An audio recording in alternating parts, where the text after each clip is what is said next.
پچھلی آیات کریمہ میں جیسا کہ پہلے عرض کیا گیا تھا کہ سورہ نساء شریف میں اللہ تبارک و تعالی نے اصلاح معاشرت پر بہت زیادہ بیان فرمایا. لوگ جو ہیں وہ یتیموں کو مال کھا جاتے تھے. محرمات میں سے جن کے ساتھ نکاح حرام تھا ان کے ساتھ نکاح کر لیتے تھے. موتوع اب کے ساتھ منقوح ہے اب کے ساتھ یہ اپنے باپ کی موتوع اور منقوح کے ساتھ نکاح کر لیتے تھے. اللہ تبارک و تعالی نے اسی طرح کر کے وراثت کے مسائل جو ہیں وہ زبردستی لوگ جو ہیں اپنی ماؤں کے وارث بن جاتے تھے اور جو یہی فحاشی پھیلاتے تھے ان کے متعلق یعنی کہ ایک ایک چیز اللہ تبارک و تعالی نے اصلاح معاشرے کے متعلق بیان فرمائی. بیان فرمانے کے بعد اللہ تبارک و تعالی نے اس آیت کریمہ کے اندر اس سے اگلی آیات کریمہ میں اللہ تبارک و تعالی نے اپنے حکم کی اہمیت کو بیان فرمایا. اللہ تبارک و تعالیٰ کا جو حکم شریف ہے اس کی اہمیت کیا ہے, اس کی عظمت کیا ہے, اس کی شان کیا ہے کہ مالک کا حکم آ گیا ہے. حضرت سیدنا امام زین العابدین رضی اللہ تعالیٰ عنہ جیسی اذان ہوتی نا تو آپ کا جسم کانپنے لگتا اور رنگ چہرے کا پیلا ہو جاتا, پورے جسم پہ کب کبھی تاری ہو جاتی. وضو کرتے نماز کے لیے کھڑے ہونے لگتے. کئی بار لوگوں نے پوچھا کہ یہ کیا ہو جاتا ہے آپ کو؟ آپ فرماتے تمہیں پتہ نہیں ہے کس مالک نے بلایا ہے. سبحان اللہ. ہاں لوگوں کو عام بندے کو پولیس والا بلا لے تو بندہ کانپتا جاتا ہے جی. S P D S P double S P بلا لے تو بندے کانپتے جاتے ہیں. وہ تو پھر خالق اور مالک کی بارگاہ اللہ تبارک و تعالی کی بارگاہ ہے, وہاں پہ حاضر ہونا. تو یہ پھر حکم کی عظمت کو وہی جانتے تھے.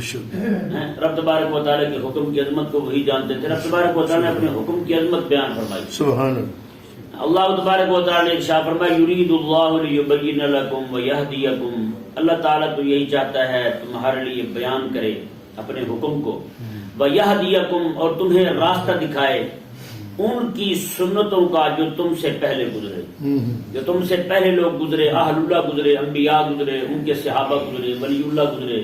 اللہ تبارک و تعالی نے فرمایا کہ میں یہ چاہتا ہوں کہ میں تمہارے لیے بیان کر دوں اپنے احکامات کو, اور میرے احکامات پر جو عمل کرنے والے تھے اہل اللہ ان کا جو طریقہ تھا وہ بھی تمہارے سامنے رکھوں, وہ بھی تمہارے سامنے بیان کر دوں کہ وہ کیسے عمل کرنے والے تھے. جیسے ابھی امام زین العابدین رضی اللہ تعالیٰ عنہ کا بتایا جی.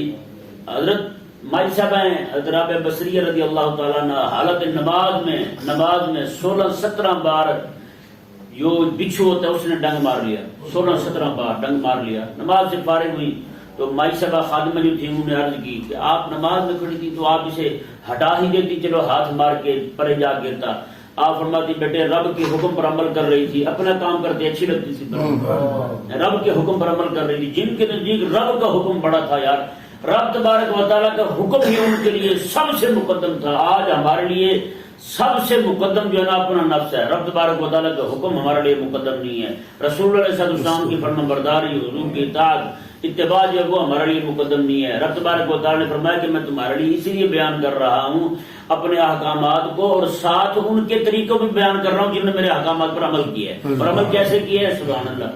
آقا علیہ السلام کے 2 صحابی ہیں, چچا بھتیجے دونوں. آقا علیہ السلام نے انہیں زمین دی اور زمین ایسی تھی وہ شوریلی زمین تھی اور تھی بھی ایسی اونچی جگہ پر جہاں پانی بھی نہیں جاتا تھا. تو چچا جو ہے نا وہ اپنے بھتیجے کو دیکھنے کے لیے کہ یہ کیا کہتا ہے, کہنے لگے ہمیں جو زمین ملی ہے اس کا تو فائدہ ہی کوئی نہیں. وہ بھتیجا چچے کو کہنے لگا چچا جان زمین کا فائدہ ہو نہ ہو ہمارے لیے سب سے بڑا فائدہ یہ حضور کی رضا پہ راضی رہنے میں فائدہ ہے. جو حضور نے ہمارے لیے فیصلہ کیا اس پر راضی رہنے میں ہمارے لیے فائدہ ہے بس, اور کسی شے میں کوئی فائدہ نہیں ہے. بتائیں کریم آقا علیہ السلام کے صحابی ہیں. آقا علیہ السلام نے دیکھا انہوں نے ایک کپڑا پہن رکھا تھا. آقا علیہ السلام نے ناپسندیدگی کا اظہار فرمایا. وہ گھر گئے, جا کر انہوں نے وہ کپڑا جناب آگ میں جلا دیا, تندور میں ڈال دیا. آقا علیہ السلام کی بارگاہ میں حاضر ہو, میں اس کپڑے کا کیا بنا؟ کہنے لگے حضور وہ میں نے ڈال دیا ہے تندور میں. کیوں کیا ایسا تم نے؟ اس کے ٹکڑے کر کے اپنی عورتوں کو خواتین کو پہنا دیتے. انہوں نے کہا حضور جس پہ آپ کی ناپسندیدگی کی نگاہ پڑ گئی ہے وہ میں اپنے گھر والوں کے لیے بھی پسند نہیں کرتا. حضور کے جن کے لیے حکم, یہ تو حکم نہیں فرمایا حضور نے, یہ تو صرف اپنی ناراضگی کا اظہار کیا. آقا علیہ السلام نے آقا علیہ السلام بازار میں سے ایک جگہ گزرے, دیکھا کہ ایک ڈبل منزلی 2 منزلی مکان کھڑا ہے.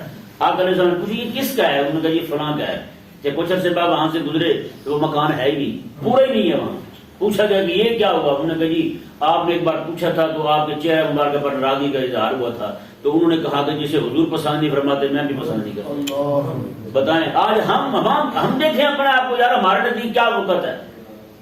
یہ بیان ہو رہا ہے ان لوگوں کا قصہ، رب تبارک و تعالیٰ نے تو آقا علیہ السلام کے صحابہ کے سامنے پچھلوں کے واقعات سنا ہے نا۔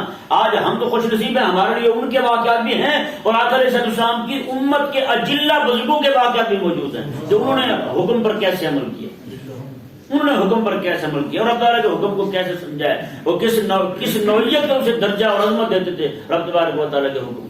آج ہم اپنے منافع پہلے رکھتے ہیں، دین کے منافع بعد میں رکھتے ہیں، اپنے منافع پہلے رکھتے ہیں، خدا تعالیٰ کے حکم کو بعد میں رکھتے ہیں۔ مومن بندہ جو ہے نا وہ دیکھتا ہے میرا اس میں دنیا کا نفع یا آخرت کا نفع ہے، وہ دنیا کے نفع کو کبھی بھی آخرت کے نفع کے مقابلے میں قبول نہیں کرے گا۔ مومن بندہ دنیا کے نفع کو آخرت کے نفع کے مقابلے میں قبول نہیں کرے گا، یعنی کہ آخرت کا نفع قربان ہو جائے اور دنیا کا نفع لے لیا جائے۔ مومن بندہ کبھی یہ گھاٹے والا سودا نہیں کر سکتا، مومن بندے سے یہ نہیں ہو سکتا۔ آج دنیا ہم کس یعنی کہ دنیا میں جی رہے ہیں، کیسے حالات میں سانس لے رہے ہیں، ہمارے نزدیک نعوذ باللہ من ذالک رب تبارک و تعالیٰ کے احکامات کی قدر ہی نہیں رہی۔ اللہ تبارک و تعالیٰ نے ارشاد فرمایا یرید اللہ لیبین لکم ویہدیکم سنن الذین من قبلکم، اللہ تعالیٰ تو یہی چاہتا ہے تمہارے لیے بیان کرے اپنے احکامات کو، ویہدیکم سنن الذین من قبلکم، اور تم سے پہلے لوگوں کی سنتیں بھی بیان کر دے۔ ان کی سنتیں کیا تھیں؟ اندازہ لگائیں نا جی، آج ہمیں میٹھا کھانے والی سنت یاد ہے، میٹھا کھانے والی حلوے کھانے والی سنتیں یاد ہیں، اور کوئی یاد نہیں ہے ہمیں، ہے یہ نہیں؟ رب تبارک و تعالیٰ نے ارشاد فرمایا اللہ اکبر کبیرہ ویتوب علیکم، اور اللہ تعالیٰ چاہتا ہے تم پر توجہ فرمائے۔ ہاں اللہ چاہتا ہے تم پر توجہ فرمائے، یہ رب چاہتا ہے۔ اللہ اکبر کبیرہ واللہ علیم حکیم، کیونکہ اللہ تعالیٰ علم والا بھی ہے، حکمت والا بھی ہے۔ جو بھی وہ حکم دے گا رب تبارک و تعالیٰ وہ علم پر بھی مبنی ہوگا اور حکمت پر بھی مبنی ہوگا، عین علم و حکمت کا تقاضا ہوگا جو رب تبارک و تعالیٰ حکم عطا فرمائے، کیونکہ وہ علم والا بھی ہے، علیم بھی ہے، وہ حکیم بھی ہے۔ آگے جی اللہ تبارک و تعالیٰ نے ایک اہم مسئلے کی طرف توجہ دلائی لوگوں کی کہ عام طور پر یہی ہوتا ہے لوگ جو ہے وہ حرام میں پڑھ کر جس سے پیسہ کما رہے ہوں، جس سے لوگوں کے منافع منسلک ہوں، جب بھی اس یعنی حرام ذرائع سے جمع ہونے والی دولت کے خلاف آواز اٹھائی جائے گی، کوئی سکیم ایسی لائی جائے گی کہ لوگ اس حرام سے بچ جائیں، اس حرام کو چھوڑ دیں، اس حرام کو ترک کر دیں، تو وہ حرام خور جو ہے نا، حرام کار اور حرام خور طبقہ، وہ اپنے منطقی اور عقلی دلائل لے کر میدان میں آ جائے گا۔ یہ میں آپ کو یاد مار کر رب تعالیٰ نے بیان فرمایا، میں اپنی طرف سے نہیں کہہ رہا، رب تعالیٰ نے بیان فرمایا۔ میں آپ کو یہاں مثال دیتا ہوں، جیسے ابھی سود کا مسئلہ اٹھا ہوا ہے یہاں پاکستان میں، جی سود کا مسئلہ اٹھا ہوا ہے، شریعت مبارکہ کہتی ہے کہ سود جو ہے نا یہ اس کا لین دین بند ہو جی، اور ظاہر بات ہے شریعت کو بیان کرنے والے اس وقت سوائے مولوی کو اور کوئی ہے نہیں۔ مولوی بیان کرتا ہے جناب یہ سود جو ہے یہ منع ہے، رب تبارک و تعالیٰ نے اسے حرام قرار دیا ہے، لہٰذا اسے چھوڑ دو۔ اب جن لوگوں کے کاروبار، جن لوگوں کا لین دین سود کے ساتھ متعلق ہوگا، منسلک ہوگا، وہ سارے کے سارے اپنے عقلی نقلی دلائل جتنے بھی ان کے پاس ہوں گے، نقلی بھی ان کے آباء و اجداد سے نقل ہوتے آ رہے ہیں، نقلی مراد کتاب سے منقول نہیں ہے، کہ وہ جتنے بھی دلائل ان کے پاس ہوں گے وہ سارے لے کے میدان میں اترائیں گے۔ جتنے ایسے جاہلوں کے ساتھ بات ہوئی وہ یہی کہتے ہیں یہ باہر کے ملکوں کے ساتھ ہمارا پھر لین دین کیسے ہوگا، وہ تو بغیر سود کے ہو نہیں سکتا، پھر ہمارا گزر اوقات کیسے ہوگا، گزر بسر کیسے ہوگی ہماری، پھر ہمارا لین دین کے معاملات کیسے ہوں گے، پھر یہ کیسے ہوگا تو وہ کیسے ہوگا، پورا نظام طرح برم ہو جائے گا، پورا ملک دیوالیہ ہو جائے گا، اس طرح ہو جائے گا، اس طرح ہو جائے گا، کرتے نہیں کرتے باتیں۔ جنہوں نے جا کر اپیلیں دائر کی ہیں ابھی جا کے کورٹ میں کہ جناب یہ سود کے خلاف جو تم نے فیصلہ دیا ہے اس فیصلے کو کل عدم قرار دیا جائے، سود کو حلال قرار دیا جائے، بتائیں بھائی وہ کسی دلیل کی بنیاد پر گئے نا، ایسے تھوڑی منہ اٹھا کے چلے گئے، وہ کیوں گئے؟ اسی وجہ سے گئے کہ ان کا کاروبار اس سے منسلک ہے، ان کے کام چل رہے ہیں، ان کے لین دین سود کے ساتھ ہیں، وہ اپنے کاروبار کو بچانے کے لیے گئے۔ آج آپ کہتے ہیں جناب بغیر پردے کے کوئی عورت گھر سے باہر نکلے، سب سے پہلے ٹی وی پہ فلم ڈرامے بنانے والے وہی باہر آئیں گے، وہی باہر آ جائیں، کیونکہ انہیں پتا ہمارا کاروبار بند ہوتا ہے، کیونکہ ان کی ساری آمدنی کسی کے ساتھ منسلک ہے، بھائی یہ سارے باہر آ جائیں گے۔ آج بندہ کیا دن میں رشوت خوری اس طرح کے سارے کام بند ہو جائیں، تو سب سے پہلے محکوم سے آوازیں اٹھیں گی. پولیس والے کہیں گے اسی بندے کو لٹکا دیا جائے جس بندے نے اتنی غلط بات کی ہے. وہ رشوت مٹھائی کے خلاف ہو گیا بدتمیز بولنی. یہ مٹھائی کہتے ہیں نا اسے, بخشش کہتے ہیں اسے. بخشش جو کہ مٹھائی ہوگی کسی نہ کسی طریقے سے لیتے پھرتے ہیں. یہاں پر ضمن میں ایک بات آ گئی. انور بھائی نے بھی ایک مولانا صاحب کا میسج کیا تھا, ویڈیو ریکارڈنگ اپنے گروپ نور اسلام نے کہا ہمارے علماء کرام سے یہ سوال ہے کہ اس کے متعلق رہنمائی کریں. اس وقت میں مصروف تھا, میں کچھ کہہ نہیں سکا. اب اچانک یہ مٹھائی سے ذہن میں آیا کہ مٹھائی کی بات ہے تو چلو رسگلے کی جہاں بات ہو رہی ہے تھوڑی برفی کی بات بھی ہو جائے کہ نہیں جی. یہ ہمارے ہاں ایک آج کل پوسٹ چل رہی ہے امام احمد بن حنبل رضی اللہ تعالیٰ عنہ کی طرف منسوب کر کے کہ آپ نے فرمایا کہ مولوی جو ہے وہ ساتھ کاروبار بھی کرے. مولوی ساتھ ہے کاروبار بھی کرے, کہ اگر کاروبار نہیں کرے گا تو پہلے دین, پھر دین بیچے گا. اگر کاروبار کرے گا تو کاروبار بیچے گا, مال بیچے گا, دنیا کا سامان بیچے گا. اگر یہ یعنی کہ وہ نہ ہوا اس کے پاس, فن نہ ہوا اس کے پاس, کو ہنر نہ ہوا اس کے پاس, تو پھر یہ دین بیچے گا, کیونکہ اس کے پاس دین نہیں ہوگا, دین بیچے گا. پھر لہذا مولوی بھی کئی سارے متاثر ہوئے اس بات سے, وہ بھی کہنے لگے ہاں جی مولوی کو چاہیے کہ اپنا کاروبار ہونا چاہیے, مولوی اپنا بزنس کرے بھائی. ٹھیک ہے نا. میں یہ پوچھتا ہوں چپڑاسی سے لے کر وزیر اعظم تک اور آرمی چیف تک سارے کاروبار کر کے کھاتے ہیں. کہاں سے کھاتے ہیں؟ بیت المال سے کھاتے ہیں. بیت المال یہ مسلمانوں کا وہ یعنی کہ عوامی مال ہوتا ہے جس سے ہر وہ بندہ اپنی تنخواہ لے گا جو عوام کی خدمت کر رہا ہے. کہ نہیں سمجھ آیا مسئلہ؟ یہ مسئلہ سارے ذہن میں رکھیں, ہر بندہ غور کرے. عوام کا پیسہ اس میں جمع ہوتا ہے کیونکہ ہمارے ٹیکس جاتے ہیں, ہے یا نہیں؟ آپ موبائل آپ نے لیا اس کا ٹیکس ہے, بجلی لگا رہے ہیں اس میں اس کا ٹیکس ہے, جی آپ نے اس کا پاؤچ لیا ہے اس کا ٹیکس ہے, کور چڑھایا ہے اس کا ٹیکس ہے, ہر ایک چیز کا ٹیکس ہے. یار یہاں پہ سانس لے رہے ہیں اس کا بھی ٹیکس ہے کہ زندہ کیوں ہے, مر گیا تو مرنے پر بھی ٹیکس ہے کہ مرا کیوں ہے بھائی, ہر چیز پر ٹیکس ہے بھائی. یہ سارے کا سارا ٹیکس جمع ہوتا ہے بیت المال میں. اب ہونا یہ تھا کہ جہاں پر چپراسی کی تنخواہ نکل رہی ہے وہاں پہ مسجد کے امام کی بھی نکلتی, اس کی بھی خدمت وہاں سے مقرر ہوتی, کیونکہ انگریز کا نظام مسلط ہوا. انہوں نے جناب دین کو تو قدر ہی نہیں دی. سکول جب انہوں نے بنایا تو مکتب سکول جب بنایا تھے انہوں نے, اس سکول کے اندر 25 سے 30 ہزار روپیہ ماسٹر کی تنخواہ رکھی جو انگریزی پڑھانے والا ہے, جو قرآن پڑھانے والا تھا اس کی 250 تنخواہ تھی, اور جس کی 2500 سے 30 ہزار تنخواہ تھی اس کی تنخواہ بڑھتے بڑھتے 60 ہزار ہو گئی. مولوی بیچارے کی تنخواہ 500 ہوئی ہے. آج میں دکھا سکتا ہوں 500 روپے تنخواہ, بتائیں گے اس کی 250 بڑھی ہے, اس کی 30 ہزار اور 35 ہزار بڑھ گئی, اوپر چلی گئی ساری.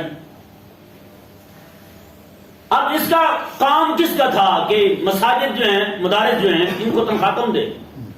حکومت دے.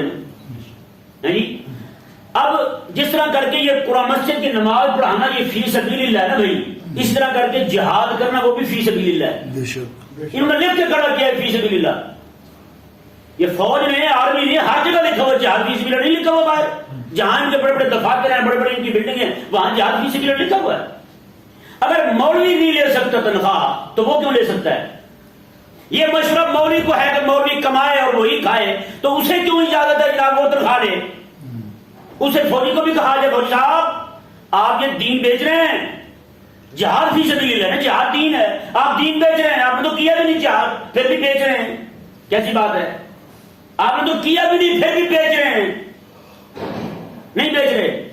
وکیل کو یہ مشورہ نہیں ہے, مشورہ دیتے ہیں وکیل کو, آپ اپنی تعلیم بیچ رہے ہیں. حالانکہ سکول پر لکھا ہوتا ہے یہ مقدس فرض کی تکمیل ہو رہی, وہ بھی فرض ہے یہ بھی فرض ہے, تو وہ فرض پر تنخواہ لے تو وہ حلال ہے, مولوی لے تو حرام ہے. کیوں؟ ان کی تو مقرر, ہماری مقرر حضرت عمر رضی اللہ تعالیٰ نے کی ہے, لیکن وہ بیت المال سے مقرر ہوئی تھی. یہاں تک جو بچے پڑھا کرتے تھے قرآن پاک, حضرت عثمان غنی رضی اللہ تعالیٰ نے ان کا بھی وظیفہ مقرر کیا ہوا تھا جو قرآن پڑھتے تھے. ہمارے یہاں تو بچوں کو پوچھا نہیں جاتا. آپ کو حیرانگی ہوگی, کراچی میں گیا ہوں ابھی, علماء کی مشاورت تھی, وہاں میں بھی موجود تھا. انہوں نے کہا کہ حکومت جو ہے جو بچے درس نظامی کے جنہوں نے پوزیشنیں لی ہیں ان کو 100 150 روپے دے رہے ہیں. میں کہ لاکھ باللہ نہ تین پر بتائیں, کوئی بات ہے کرنے والی؟ یہ مذاق نہیں ہے. وہ انگریزی 11 12 پڑھ کے بچہ پوزیشن لے لے تو اسے لیپ ٹاپ ملے لاکھ 1.5 لاکھ روپے کے. مدرسے کے رسول علیہ السلام کا دین پڑھ کے بچہ نکلے تو اسے 100 روپے 150 روپیہ. یہ کیا طریقہ ہوا یار؟ یہ مذاق نہیں ہے. تو بھائی خدا کے لیے آپ ذرا مسئلے کو سمجھیں. وزیر اعظم ہے 8 لاکھ 10 لاکھ روپے تنخواہ لیتا ہے آپ کے بیت المال سے. اسے بھی کہیں یار آپ حضور کی امت کی خدمت کر رہے ہیں تو پیسے کیوں لے رہے ہیں؟ آپ حضور کی امت کی خدمت کو بیچ رہے ہیں. وہ تو فرض بنتا تھا، آپ کیوں لے رہے ہیں؟ آپ بتائیں نا بھائی. سارے کے سارے لے رہے ہیں. اور یہ پولیس والا کو نہیں کہتا یار حرام خوری کرتے ہو، رشوت لیتے ہو، کیوں کھاتے ہو تم؟ اور مولوی بیچارہ جو 11,000 15,000 پہ 20,000 پہ لیتا ہے اسے مولوی صاحب اسی پہ نہ رہو، کماؤ صحیح. تو میں نے کہا جتنے وقت 5 نمازیں وہ پڑھاتے نا، 5 نمازیں آپ بھی ایک مسجد میں پڑھ سکتے ہیں؟ پڑھانا تو دور کی بات ہے، آپ تو پڑھتے بھی نہیں ایک مسجد میں 5 نمازیں. یہ میں نعوذ باللہ ان کو نہیں کہہ رہا ہوں، یہ میں عمومی طور پہ بیان کر رہا ہوں مسئلہ. کیونکہ کئی سارے مولویوں نے یہ پوسٹیں لگائی ہوئی تھی، مجھے بھیجی انہوں نے پوسٹیں. وہ دیکھیں واہ واہ کتنی بڑی بات ہے. میں نے کہا یار یہ بتاؤ بندہ جو کاروبار کر رہا ہے، باقی چھوڑیں یہی منڈی پہ جو کام کر رہا ہے بندہ، اسے کہا جائے یار آپ کام بھی کریں اور 5 نمازیں یہاں مسجد میں پڑھائیں، کام چھوڑ کے کیسے آئے گا یہاں 5 نمازیں پڑھانے میں؟ آئے گا؟ ہوگا میں یہ کروں یا وہ کروں. مولوی صاحب سمجھے سمجھے تھی کہیں گے نہیں کہیں گے. تو اس سے ثابت ہوا کہ مولوی ویلا ہوتا ہے جو یہ کام کرتا ہے. اس کے لیے کہ ویلا بندہ چاہیے، نکما بندہ چاہیے جو یہی کام کرتا رہے اور کوئی کام نہ کرے. بتائیں نا بھائی. مولوی کو کہتے ہیں جناب آپ مال کمائیں تاکہ دین نہ بیچیں. آپ میں آپ کو کہتا ہوں یار آپ دین پڑھیں تاکہ آپ لین دین کے معاملے میں حرام کے مرتکب نہ ہو جائیں. آپ کہیں قبر میں عذاب میں مبتلا نہ ہو جائیں، آپ کہیں جہنم کے عذاب میں مبتلا نہ ہو جائیں. آپ بھی ذرا دین پڑھیں. یہ سبق کسی کو نہیں ہے. اور جس مولوی صاحب بیچارے نے وہ ویڈیو انہوں نے بھیجی تھی جس مولوی صاحب کی، وہ مولوی صاحب کی اپنی شان برال مرا ہے، لاکھ روپے کا لفافہ لیتے ہیں تقریر کرنے کا، 40 ہزار روپے لیتے تقریر کرنے کا. میں نے کہا مولوی صاحب ذرا اپنی بھی منجی تھلے ڈوئی پھرو. انہوں نے کہا بس بات یہ ہے ہم غریب لوگ ہیں، تم امیر لوگ ہو، تمہیں لوگ سنتے ہیں ہمیں کو سنتے نہیں ہیں. وہ کہتے ہیں کہ قسمت پٹھی ہو گئی، اٹھتے بھی بندہ بیٹھے ہوئے کتا چک پا جاتا ہے یہ نہیں صاف ہوئی ہے. بندہ کیا کرے؟ تو بھئی یہ سارے کے سارے بیت المال سے لے رہے ہیں. کہاں سے لے رہے ہیں؟ بیت المال سے لے رہے ہیں سارے. ٹھیک ہے نا. یہ جو آج لوگوں کو مشورے دیتے پھرتے ہیں مولوی بیچارے بہشتی اور یہ بزنس کرو بزنس کرو. میں نے کہا حضرت صاحب آپ کا اپنا بزنس کون سا ہے؟ آپ نے بھی تو حضور کی امت کو ٹھگا ہے، آپ نے بھی تو حضور کی امت کو لوٹا ہے. ایک ایک رات کے آپ نے اتنے پیسے لیے لوگوں سے. ایک ایک چکر میں قبلہ لگانے چکر باہر کا تو توڑے پیسوں کے لاتے ہیں. مجھے آپ کو لاہور کے مولوی ہے، مجھے پتہ چلا اس نے بندے رکھے ہوئے پیسے سیدھے کرنے کے لیے. حیرانگی ہوئی آپ کو. وہ اسٹیجی مولوی ہے، وہ دین پڑھانے والا نہیں ہے. ہاں سپیکر ہے، تقریریں کرتا ہے. وہ اسٹیجی مولوی ہے، اسٹیجوں پہ تقریریں کرتا ہے، بعد مار دھاڑ کی اور لوگوں سے پیسے لوٹے. پہلے کہتے تھے 50,000 روپے دو گے تو آئیں گے. ایک مولوی ہے ادھر کا کھانے والا کا، اس نے پہلے کہا، ایک بندے نے 20,000 روپے بھیج دیے، 10,000 روپے بھیج دیے، جتنے پیسے چاہے وہ آدھے بھیج دیے. اس نے دوبارہ فون کیا، اس نے کہا کہ حضرت آپ کو یاد دلوانا تھا فلانی تاریخ تھی ہماری. اس نے کہا گیا، اس نے کہا جی وہ پیسے جو باقی بچے سے وہ بھیجیے میں. انہوں نے کہا نہیں بھیجیے. انہوں نے کہا بھیج دے تو بھیج دے، جا جانے میں موڑے میں نہیں آتا. بتائیں یعنی وہ اسے بکرا کھلائے گا پکا کے، وہ کہہ رہے جا جانے میں موڑے میں نہیں آتا. پیسے بھیج پہلے. یعنی یہ تو مجمع میں بھائی تقریر نہیں کرتے جب تک پیسے نہ لے رہے لوگوں سے. انہیں کیا ہے؟ اصل مسئلہ حضور کے دین کے خادم وہ لوگ ہیں جو مسلح پہ بیٹھے حضور کا دین پڑھا رہے ہیں، اور وہی اس بات کا حق رکھتے ہیں کہ انہیں کی خدمت کی جائے، انہیں کو جناب دیا جائے کچھ نہ کچھ، تاکہ وہ جتنی دیر کام کریں گے رسول اللہ السلام کے دین کا وہ آسانی کے ساتھ فارغ اور بار ہو کے کام کریں گے. حضرت سیدنا عبداللہ بن مبارک رضی اللہ تعالیٰ عنہ آپ بہت بڑے امام تھے. امام اعظم ابو حنیفہ رضی اللہ عنہ کے شاگرد تھے. سنیں ذرا یہ بات، امام ابو حنیفہ رضی اللہ عنہ کے شاگرد تھے. آپ نے دو، اس کے علاوہ اور بھی بہت تھے لیکن میں ان دو کی بات سنا رہا ہوں، سفیان بن عیینہ اور سفیان ثوری رضی اللہ تعالیٰ عنہ. دونوں بہت بڑے محدث تھے. دونوں کا یعنی کہ اتنا بڑے محدث کے بڑے بڑے اجلہ ائمہ ان کے شاگرد ہیں، بڑے بڑے اجلہ ائمہ ان کے شاگرد ہیں. انہوں نے ان دونوں کو فارغ رکھا ہوا تھا. آپ صرف رسول اللہ صلی اللہ علیہ وسلم کی حدیث پڑھا کریں اور پڑھایا کریں لوگوں کو، باقی ساری خدمت آپ کی میں کروں گا، ساری خدمت آپ کی میں کروں گا. یہاں تک کہ ان کے جناب بچوں کے کپڑے، عیدوں کے کپڑے، آگے پیچھے روزانہ کا خرچ، دودھ ہر شے تک ان تک پہنچاتے تھے، انہیں پتہ بھی نہیں ہوتا تھا جی کہ کس وقت آگے عبداللہ بن مبارک دے گئے، انہیں بندے مقرر کیے ہوئے تھے، وہ جا کے دیا کرتے تھے انہیں. یہ نہیں تھا کہ آپ لوگوں کے دروازے پہ جاتے تھے روٹی مانگنے کے لیے، وہ نہ عبداللہ بن مبارک نے انہیں کھلا چھوڑا ہوا تھا، آپ کام کریں بس حضور کی حدیث کا، بس اس کے علاوہ آپ کو کوئی اور کام نہیں ہے. مزے کی بات ہے کہ عبداللہ بن مبارک رضی اللہ عنہ یہ وہ بندہ ہے، سال میں ایک سال حج پہ جاتے، ایک سال جہاد پہ جاتے، پوری زندگی ایسی گزری اس بندے کی، ایک سال حج پہ ایک سال جہاد، پوری زندگی ایسی گزری ان کی. اور جب ان کی وفات ہوئی اللہ تعالیٰ کی بارگاہ میں حاضر ہوئے، اللہ تبارک و تعالیٰ نے فرمایا عبداللہ وہ دو بندے سفیان بن عیینہ اور سفیان ثوری سجدے میں سر رکھ کے تیرے لیے دعا کیا کرتے تھے، میں نے صرف انہی کی دعا کو قبول کرتے ہوئے تیری بخشش کر جی. یہاں پیر کے سنجے کے لیے شام کو پہنچ جائے گا اور جب ہم نعت خانوں پہ لاکھ روپے لٹا دیں گے. جب بات ہے کہ بیچارے مولوی مسکین کی جو رسول اللہ علیہ وسلم کی حدیث پڑھا رہا ہے، یار یہ رسول اللہ علیہ وسلم کی مسند ہے، جہاں رسول اللہ علیہ وسلم بیٹھے پڑھا رہے تھے آج بھی وہیں بیٹھا بندہ پڑھا رہا ہے بغیر شوش آ کے، بغیر جناب دھماک ڈالے، بغیر کسی مسئلے کے. تو ہمیں سمجھ نہیں آتی یار کام کون کر رہا ہے حضور کی رجال شادی کا کام کون کر رہا ہے، حضور کی امت کے ایمان بچانے کا کام کون کر رہا ہے. نہیں سمجھ آیا مسئلہ آپ کو؟ دیکھیں جی رب تبارک و تعالیٰ نے ارشاد فرمایا واللہ یرید ان یتوب علیکم. دوسری بار پھر وہ بات آ رہی ہے، اللہ تبارک و تعالیٰ تو یہ چاہتا ہے تم پر توجہ فرمائے. اس سے ثابت کیا ہوتا ہے؟ اللہ تعالیٰ انہیں پر توجہ فرماتا ہے جو اس کے حکم کو بڑا سمجھتے ہیں، ہاں اس کے حکم کو اہمیت دیتے ہیں. وَيُرِيدُ الَّذِينَ يَتَّبِعُونَ الشَّهَوَاتِ. اللہ اکبر. اب بات آ رہی ہے ان کی جو درمیان میں کھڑے ہو جاتے ہیں، وہ کہتے ہیں نہیں ایسا نہیں ہونا چاہیے. رب تعالیٰ نے فرمایا کہ میں تمہیں حکم دیتا ہوں تاکہ تم میرے حکم پر عمل کرو، میری توجہ تمہاری طرف ہو جائے، میری توجہ تمہاری طرف ہو جائے، میری نظر رحمت تم پر ہو جائے، میری نظر عنایت تمہاری طرف متوجہ ہو جائے. اب رب تبارک و تعالیٰ نے فرمایا کہ وہ لوگ یتبعون الشہوات جو شہوتوں کے پیروکار ہیں، شہوت پرست ہیں، جو ان تميلوا ميلا عظيما، وہ چاہتے ہیں کہ تمہیں میرے حکم سے پھیری دیں، وہ چاہتے ہیں میرے حکم سے تمہیں الگ کر دیں. اب بتائیں بھائی رب کا حکم ہے کہ سود حرام ہے، آپ سود کے خلاف آواز بلند کریں، سارے سود خور آپ کے خلاف کھڑے ہو جائیں گے؟ نہیں کھڑے ہوں گے. رشوت رب تبارک و تعالیٰ نے حرام فرمائی، آپ رشوت کے خلاف بات کریں، سارے رشوت خور بازار میں آ جائیں گے؟ نہیں آ جائیں گے؟ سارے کے سارے آپ کے مقابلے میں آ جائیں گے. رب تبارک و تعالیٰ نے بے حیائی حرام ہے، فلمیں ڈرامے بنانے والے سارے بے حیا، سارے بے غیرت آپ کے مخالف ہو جائیں گے، آپ کے مقابلے میں کھڑے ہوئے. ان لوگوں کو دین بارے میں کیوں نہیں آتا؟ دین کیوں برداشت نہیں ہوتا؟ یہی تو وجہ ہے. ان لوگوں کے بے دینی میں مفاد جو ہے نا، وہ بے دینی کے ساتھ مفادات وابستہ ہیں، ان دین لوگوں کے بے حیائی کے ساتھ مفادات وابستہ ہیں. ان لوگوں کی روٹی یہی ہے. بتائیں بھائی اللہ اکبر. اللہ تبارک آج یہاں پہ ایک مسئلہ اور بھی ذہن میں رکھیں. اللہ تبارک و تعالیٰ نے ارشاد فرمایا یرید اللہ ان یخفف عنکم، اللہ تو چاہتا ہے تم پر آسانی کرے. اللہ اکبر.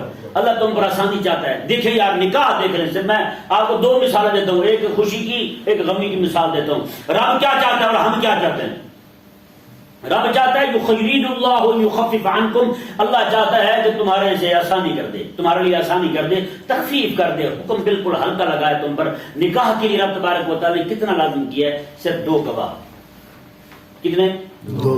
رب کتنی آسانی چاہ رہا ہے؟ رب کتنی آسانی چاہ رہا ہے؟ صرف 2 گواہ ہیں. اور ہم نے کیا کیا ہے؟ ہم نے جناب 500 براتی ہیں جی، وہ پہلے جو گھر میں بیٹھ کے کھا لیتے تھے روٹی، کسی کی پہلے گاؤں میں حویلی ہوتی تھی نمبردار کی، وہیں پہ سارے جناب ٹینٹ لگائے، وہیں پہ سب نے روٹی کھا لی. اب وہ 7 تبوت جو ہے وہ والا بھی نکل آیا، یہ شادی ہال والا، وہ بھی اتنے پیسے لیتے ہیں. وہ 7 ان کے جو بندے کھڑے ہوتے ہیں، پہلے خود ہی روٹی کھلا دیتے، اب 7 ان کے بندے کھڑے ہوتے ہیں. ہاں جی، ان کے پیسے الگ ہو گئے، ہاں جی مہندی الگ ہو گئی، سارے اونٹ پٹانگ اتنے معاملات ہو گئے کہ بندہ الجھ گیا ہے. رب کیا چاہتا ہے؟ یرید اللہ یخفف عنکم، اللہ چاہتا ہے تم پر آسانی کر دے. یہ ساری رسم و رواج ہے سارے ہٹا دے رب تبارک و تعالیٰ. صرف 2 بندے گواہ موجود نکاح میں، نکاح ہو جائے بس چھٹی.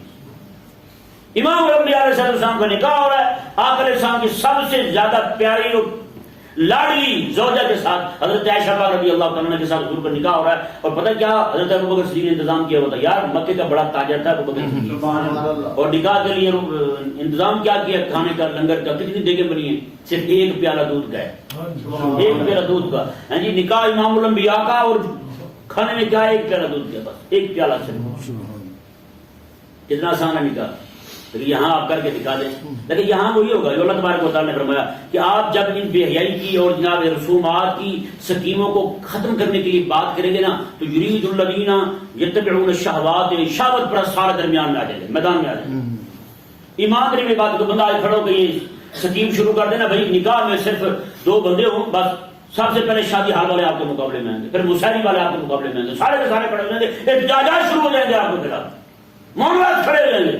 پھر گڈی والے وہ ناچ ٹاپ کرنے والے وہ سارے باہر آ جائیں گے، سارے جتنے بھی ہیں عورتیں ناچنے والی وہ سارے باہر آ جائیں گے. اتنے مقدس کام کو ختم کرنے ایسے دلائل دیں گے آپ کو، حیران ہو جائیں گے آپ. اللہ کیا چاہتے ہیں؟ یرید اللہ یخفف، اللہ چاہتے تمہارے لیے آسانی ہے. ایک تو یہ مثال ہوئی بھائی آج کتنی مشکل ہوگی ہمارے لیے نکاح کرنا. دوسری مثال یہ کہ بندے کے فوت ہونے کی، بندہ فوت ہو گیا ہے، اللہ تبارک و تعالیٰ کیا چاہتا ہے؟ میں کہ اس کا جنازہ پڑھ لیں، اسے دفن کر دیں، اس کے لیے دعا کرتے ہیں بس. ہم نے کیا کیا؟ وہاں پہ مولوی کا بھی ٹیکس ہے، حکومت کا ٹیکس الگ ہے، پھر پوری برادری 500 700 1000 بندہ سب کو کھانا کھلانا، وہ بھی اس مردے کے اس کے مرنے والے کے کھاتے میں. وہ تو بیچارہ گیا نا، ادھارے اٹھا کے لوگ سود لے لے کے وہ قربانیاں کر رہے ہیں. حرام میں مولوی پر مولوی اس کے خلاف کھڑے ہو جائیں، بولیں آواز اٹھائیں. کسی نہ کسی بندے کو بھی کھڑا ہونا پڑے گا، اپنی عزت نیلامی پہ لگانی پڑے گی. وہ کہے کھڑا ہو کے بھائی یہ ختم ہے، بھائی کچھ نہ کرو بھائی. جب تک یہ نہیں ہوگا یہ رسم و رواج جو ہے لوگوں کی کمر توڑتے رہیں گے. فرماتے ہیں کوئی مستحب کام ہو اگر اس کی وجہ سے حضور کی سنت چھوٹ رہی ہو تو ماتے وہ مستحب مذموم ہو جاتا ہے. برا کام ہو مستحب مذموم برا ہو جاتا ہے. یہاں پہ کتنے فرائض آپ کے چھوٹ رہے ہیں یار. قربانی کرنے کے لوگ ریاکاری کے طور پہ کھلاتے ہیں، یار نہ کھلائے فلانا کیا کر کے ڈمکانا کیا کر ہم ساڑھے کو کھا لیں آپ نہیں کھوائے بتائیں بھائی. تو یہ بھی کھڑا ہونا پڑے گا، کسی نہ کسی کو اپنی عزت داؤ پہ لگانی پڑے گی. کھڑا ہو کیا دے نہیں ختم بھائی بس. آپ کو حیران جو کہ ابھی ہماری ایک عزیز ہیں رشتے دار ہیں وہ فوت ہوئی ہیں، وہ 2 سے 2.5 مہینے تک ملتان ہسپتال میں رہی ہیں. جس ہسپتال میں وہ رہی ایک دن کا کرایہ ڈاکٹروں کا 20,000 روپے تھا، صرف ایک دن کا 20,000 روپے کا تھا. بتائیں بھائی 2-2.5 مہینے لگے، 2 مہینے چلو لگا لیں تو کہاں بات جاتی ہے بچہ. اوپر سے پوری برادری پھر تیار بیٹھی ہو کھانا کھانے کے لیے. ہمارے ہاں تو خیر یہاں پہ لاہور میں تو آسانی ہے جی، یہاں آسانی ہے کہ جناب 7واں کرتے ہیں، 3 کرتے ہیں، پھر 10واں کرتے ہیں، ایسے ایسے چلتے ہیں، 40واں کرتے ہیں جی، پھر جا کے پھر سلانے کی بات جاتی ہے. لیکن ہمارے ہاں تو بھائی دھون نکال دیتے ہیں بندے کو. ہر جمعرات کو 7 جمعراتوں پہ کھانے بنتے ہیں، 100-150 بندہ پھر جمع ہوتا ہے ہر جمعرات کو، ان سب کو کھانا کھلایا جاتا ہے. پوری برادری جمع ہوتی ہے 7 جمعراتیں. اندازہ لگائیں وہ غریب بیچارہ کہاں مرے بھائی. ایک تو وہ بندہ بیمار ہوا، وہ بندہ گیا، اس کی بیماری میں پیسے لگے، اوپر سے یہ برادری ساتھ آ گئی. مولوی اپنے مولوی نعوذ باللہ جاتے ہیں نا ختم پہ کہیں پہ ختم پڑھنے کے لیے اپنے برتن ساتھ لے جاتے ہیں روٹی لینے کے لیے. دودھ کا ڈول بھی ساتھ ہوتا ہے، دودھ بھی پاؤ گئی. یہ مولوی ٹیکس نہیں ہے تو اور کیا ہے.